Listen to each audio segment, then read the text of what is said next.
All right, what is up, everyone? Went ahead and just redid the video.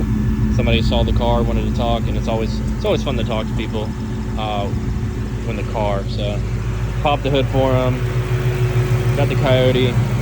It is 105 degrees out, so I'm gonna try to not make this video this long. So it's been sunny all day like this, but the humidity here in Richmond, Virginia is pretty wild. So as you can tell, the thumbnail probably had some form of this Lund Racing LRX device.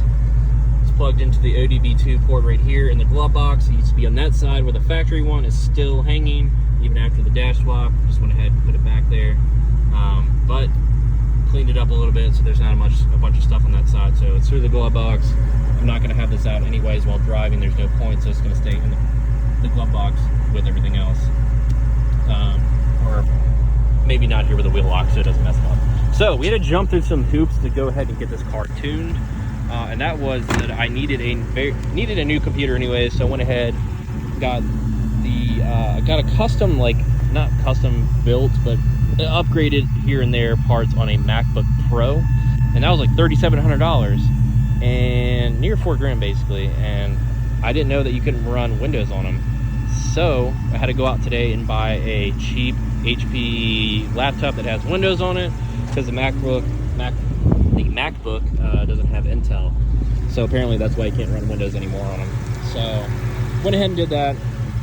It's not going to be used for anything else really whatsoever. So diving into this video, basically, the question probably is going to be, why did I switch tunes on this car? Why would it even matter, right? It's a 93 tune, pretty basic, just like the VMP tune that was previously on this car. So the car previously was tuned by VMP Racing, and now it is tuned by Lund Racing with their startup 91 to 93 tune. So I data logged it, did everything that I had to do. I'm going to send them an email when I'm done with that, or done with this video, and they're probably just going to do some little adjustments, nothing much to do on a 93 tune. And the reason I went with the 93 tune through Lund Racing instead of keeping the VMP tune is, I know there's a lot of tuners out there and stuff like that, but in my opinion, I think Lund Racing is the best for tuning the Mustang game. The Coyote swap, the Gen 1, Gen 2s. This has the Gen 2 Coyote engine.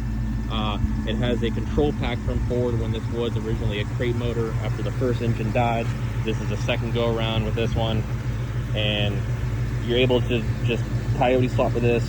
And when I tried to do it years ago with the VMP, first time around, the N-Gauge wouldn't take it because you have to create a VIN or something like that with the crate engines and all that good stuff that comes along with it, instead of like a car that already has a VIN. So the N-Gauge or HP tuners wasn't able to support that at the time apparently, so we're stuck with the SCT X4.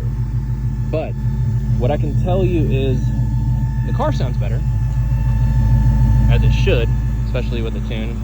And I've seen what Lund Racing has been able to do. I saw them in person at World Cup Finals here in Maryland, last November, when they won their race in their category. They obviously know what they're doing. I was able to talk to them a little bit, check out the car, chit chat. I've talked to them before years ago.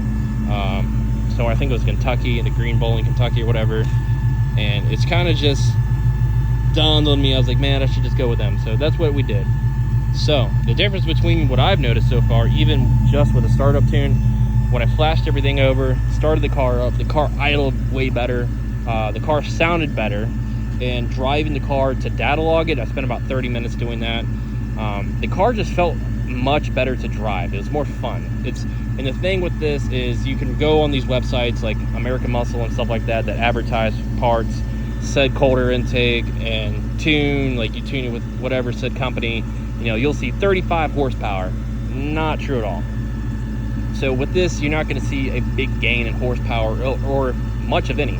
The only thing this car has is the JLT intake, BBK long tube headers for the Coyote swap, the mid pipe, and the MBRP catback. So it's still the factory throttle body, still factory intake manifold, but the car itself is, all the suspension, the gears, the T56 transmission, all the supporting mods to make this car fun and responsive from the Lund Racing tune that's already in the car now before I send the data log, and they probably just do maybe 1 or 2 improvements. There's not much to do on a 93 tune. And I don't know much about tuning, I just regurgitate what I hear, and I'm able to explain it kind of in that way. But the car just felt so much better, cleaner, and just more responsive, and not such like an asshole kind of pain to drive, if that makes any sense.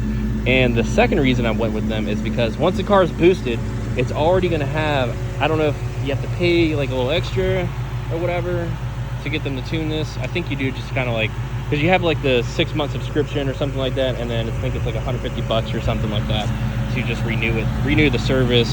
But I'm going to have Lund Racing tune the car, and it's going to be a simple kind of clean build. So I'm basically